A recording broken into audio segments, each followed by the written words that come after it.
Hello, son of God, and my brother. This is your awakening.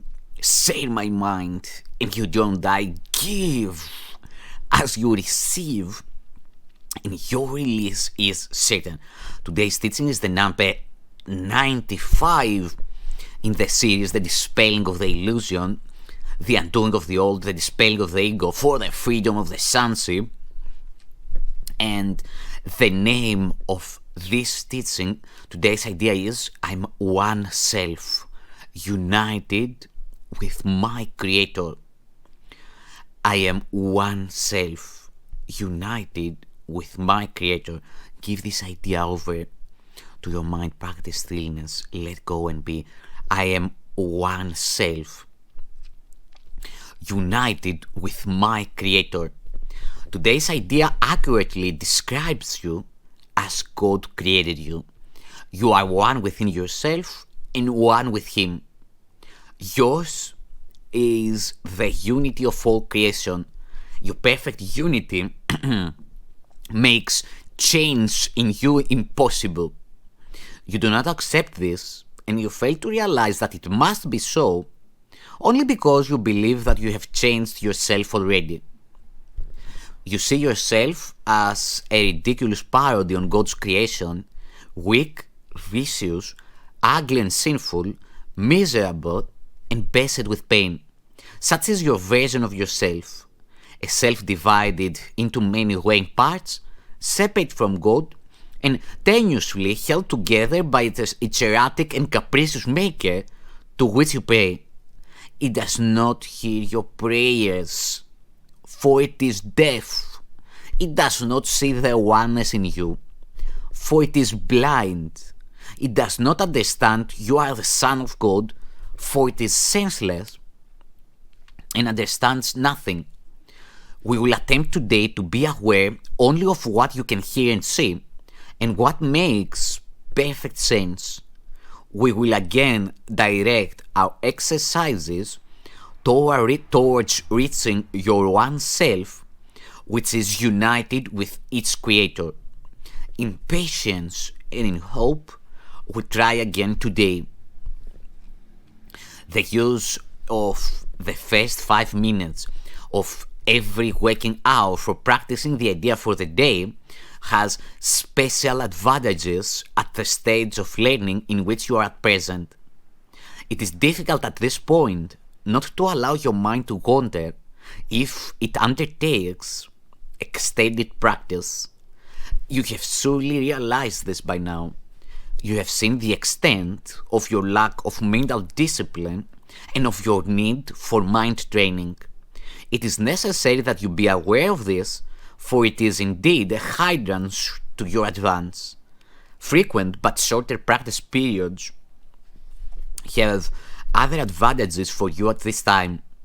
In addition to recognizing your difficulties with sustained attention, you must also have noticed that unless you are reminded of your purpose frequently, you tend to forget about it for long periods of time.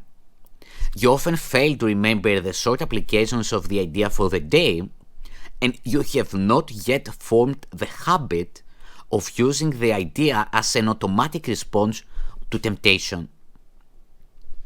Structure, then, is necessary for you at this time, planned to include frequent reminders of your goal and regular attempts to reach it. Regularity in terms of time is not the ideal requirement for the most beneficial form of practice in salvation. It is advantageous, however, for those whose motivation is inconsistent and who remain heavily defended against learning.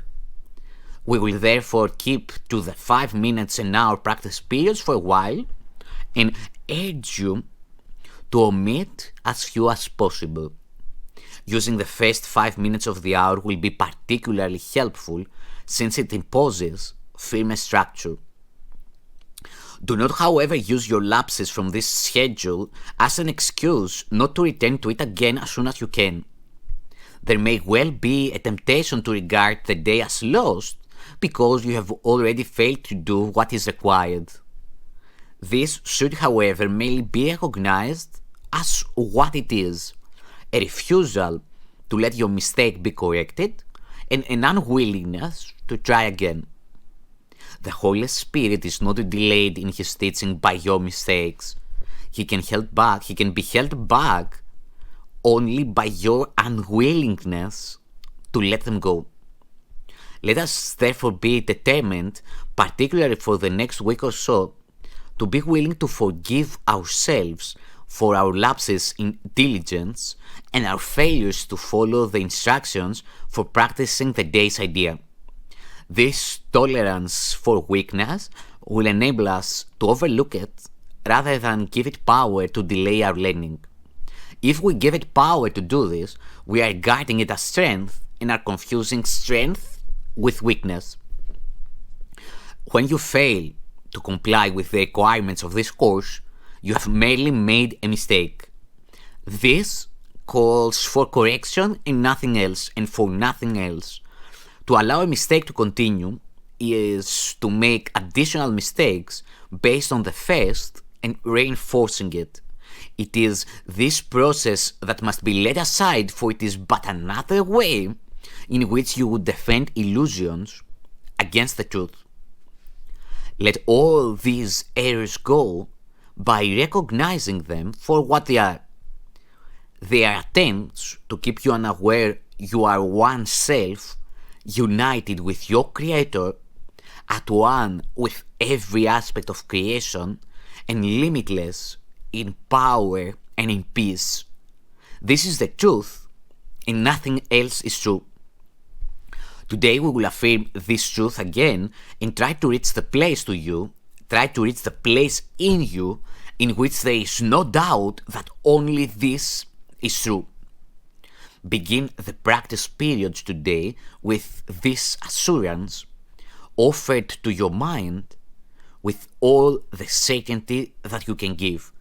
I am one self, united with my Creator, at one with every aspect of creation, and limitless in power and in peace.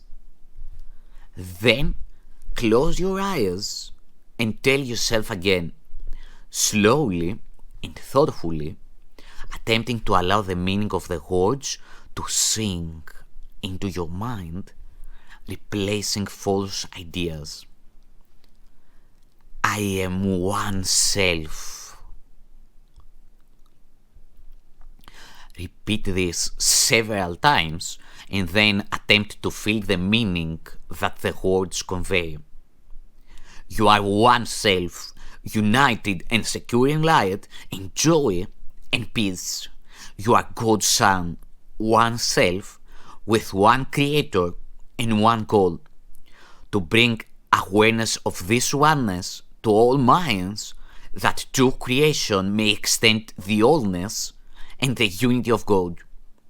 You are one self, complete and healed and whole, with power to lift the veil of darkness from the world and let the light in you come through to teach the world the truth about yourself.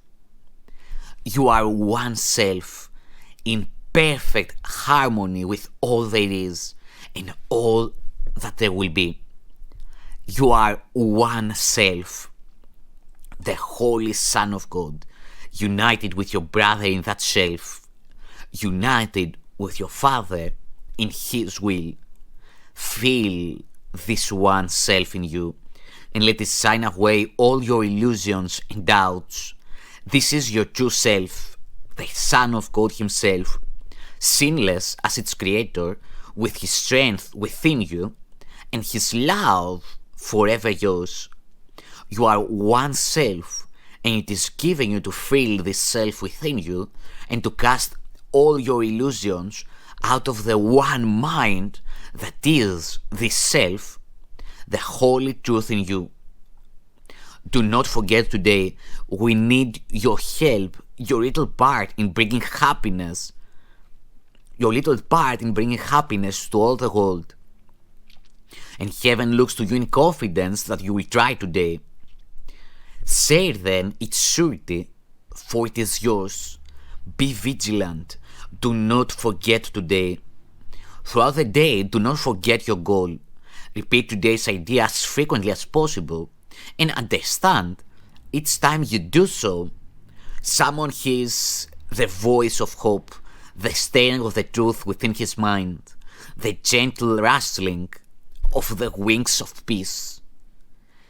Your own acknowledgement you are one self, united with your Father, is a call to all the world to be at one with you. To everyone you meet today, be sure to give the promise of today's idea and tell him this: you are one self with me, united with our Creator. In this self, I honor you because of what I am and what He is, who loves us both as one.